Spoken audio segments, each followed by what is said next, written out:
बिस्मिल्लाहिर्रहमानिर्रहीम अस्सलाम वालेकुम व्यूअर्स। सुंबल के किचन में आपको खुश आमदीद कहती हूँ। आज मैं फिर आपकी खिदमत में हाजिर हुई हूँ बहुत ही मज़े की और बहुत ही आसान रेसिपी सफ़ेद लोबिया की रेसिपी मैं आपके साथ शेयर करूँगी आज। इसे हमें अपने घरों में ज़्यादा से ज़्यादा बनाना चाहिए क्योंकि इसमें इतने सारे न्यूट्रिशन होते हैं कि ये बहुत ही हेल्दी होती है। और मैंने सफ़ेद लोबिया को इतना सिंपल तरीके से और इतना ज़्यादा टेस्टी बनाया है कि इसे खाने के बाद आपको रेस्टोरेंट से मंगवा कर खाने की क्रेविंग तो बिल्कुल नहीं होगी। तो इस मज़ेदार सी रेसिपी को और हेल्दी रेसिपी को बनाना शुरू करते हैं। इससे पहले आपसे हम्बल रिक्वेस्ट है कि अगर आप चैनल पर न्यू हैं तो चैनल को ज़रूर से सब्सक्राइब कर दें और वीडियो चल के तो उसको लाइक शेयर करना बिल्कुल ना भूलिए। तो चलिए इसको बनाना शुरू करते हैं। तो यहाँ पे 250 ग्राम जो है सफ़ेद लोबिया मैंने ले लिया था। इसको 4 से 5 घंटे के लिए आपने भिगो के रख देना है या फिर आप ओवरनाइट भी इसको भिगो के रख सकते हैं। बस ऐसे ही सिंपल। ये पहले थोड़े से छोटे होते हैं, फूलने के ये भीगने के बाद थोड़े से फूल जाते हैं जैसे कि चने फूलते हैं।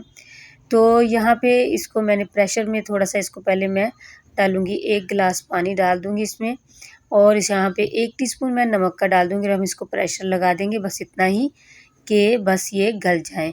और बहुत ज़्यादा हमने इनको नहीं गलाना, 95% जो है वो इसको प्रेशर में गलाना है। यहाँ पे इसके मसाले की तैयारी कर लेते हैं। यहाँ पे मैंने हाफ़ कप ऑयल का ले लिया था और एक मीडियम साइज़ का प्याज ले लिया था जिसको स्लाइस में कट कर लिया था। इसको हम बहुत ही अच्छा सा कलर आने तक इसकी भुनाई करेंगे। देखिए माशाल्लाह यहाँ पे हल्का-हल्का पिंक कलर इसका होना शुरू हो गया। 1 टीस्पून मैंने यहाँ पे ज़ीरे का डाल दिया है। तो इसको भी इसके साथ थोड़ा-सा कड़कड़ा लेंगे ताकि अच्छी सी खुशबू इसमें आए। यहाँ पे 1 टेबलस्पून अदरक लहसुन का पेस्ट है। यहाँ पे भी इसकी अच्छी सी खुशबू आने तक हम इसकी भुनाई कर लेंगे। जब इसकी बहुत ही अच्छी सी खुशबू आएगी, लेकिन हमने इसको जलने वाली साइड पर नहीं जाने देना। थोड़ा-सा मैंने यहाँ पे 2 टेबलस्पून पानी का भी डाला है ताकि हमारा जो प्याज़ और ज़ीरा और हमने अदरक लहसुन डाला है वो जलने वाली साइड पर नहीं जाए। तो यहाँ पे एक बड़े साइज़ का टमाटर ले लिया था जिसको मैंने छोटा-छोटा कट कर लिया था, वो भी डाल दिया इसमें।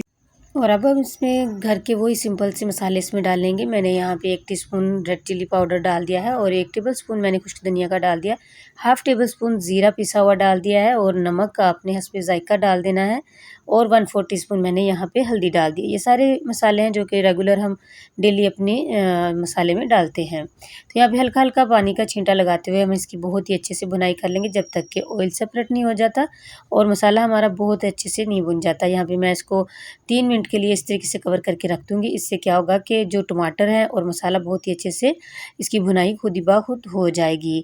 1 से 2 मिनट इसको कवर करके रखने का फ़ायदा ये होता है कि टमाटर हमारे बहुत ही अच्छे तरीके से मैश हो जाते हैं।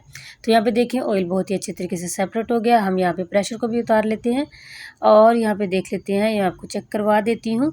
यहाँ पे हमारा जो लोबिया है वो बहुत ही अच्छे से गल चुका है जितना हमें चाहिए था। बहुत इसको आपने हलवा नहीं बनाना। तो यहाँ पे देखें खिला-खिला सा दाना है लेकिन गला हुआ है।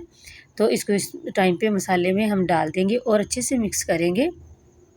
और जो इसका पानी थोड़ा-सा बच गया था वो हम इसको वेस्ट नहीं करेंगे, वो इसमें हम इसके ग्रेवी में इस्तेमाल करेंगे। यहाँ पे मैंने 1 से 2 मिनट इसको ये सफ़ेद लोबिया के साथ भी हमने इसको 1 से 2 मिनट जो है इसकी भुनाई कर ली है। तो अब हम इसमें डालेंगे 3 अदद मिर्चें जिनको इस तरीके से मैंने दरमियान में से कट कर लिया है। इसका फ्लेवर बहुत अच्छा लगता है इसमें। तो इस तरीके से 1 से 2 बार इसको चम्मच को चलाएँगे और अब हम इसमें डालेंगे लोबिया में जो पानी निकला है वो देखिए 1 कप से थोड़ा-सा कम था और इसी तरीके से मैंने उतना ही पानी इसमें डाल दिया है। ग्रेवी आप अपनी पसंद के मुताबिक जो है रख सकते हैं। कुछ लोग इसको थोड़ा ड्राई पसंद करते हैं, कुछ लोग थोड़ी-सी हल्की-सी ग्रेवी पसंद करते हैं और कुछ लोग थोड़ी ज़्यादा ग्रेवी को भी इसमें पसंद करते हैं। तो वो आप अपने चॉइस के मुताबिक भी कर सकते हैं, लेकिन यहाँ पे मुझे सिर्फ़ ये इतना ही ठीक लगा। तो इसकी पानी और वो वाला लोबिया वाला पानी डालने के बाद मैंने इसको तकरीबन 10 मिनट के लिए जो है मीडियम टू लो फ्लेम पे पकाया और उसके बाद मैंने इसको धनिया से गार्निश कर दिया। देखिए इतना सा ग्रेवी हमें जो है वो पसंद है, तो इसलिए हम इसको इतने पे जो है मैंने चूल्हे को ऑफ़ कर दिया है। गरम मसाला भी इसमें मैंने ऐड कर दिया है। तो अब हम इसको सर्व करेंगे। तो आप इसको देखें माशाल्लाह कितना ये डिलीशियस लग रहा है और बना भी ये बहुत ज़्यादा टेस्टी था। तो मुझे उम्मीद है आपको और आपकी फैमिली को ये रेसिपी भी बहुत पसंद आएगी। इसी के साथ मैं इजाज़त चाहती हूँ। दुआओं में याद रखिएगा अपना और अपनों का बहुत बहुत ख्याल रखिएगा। अल्लाह हाफ़िज़।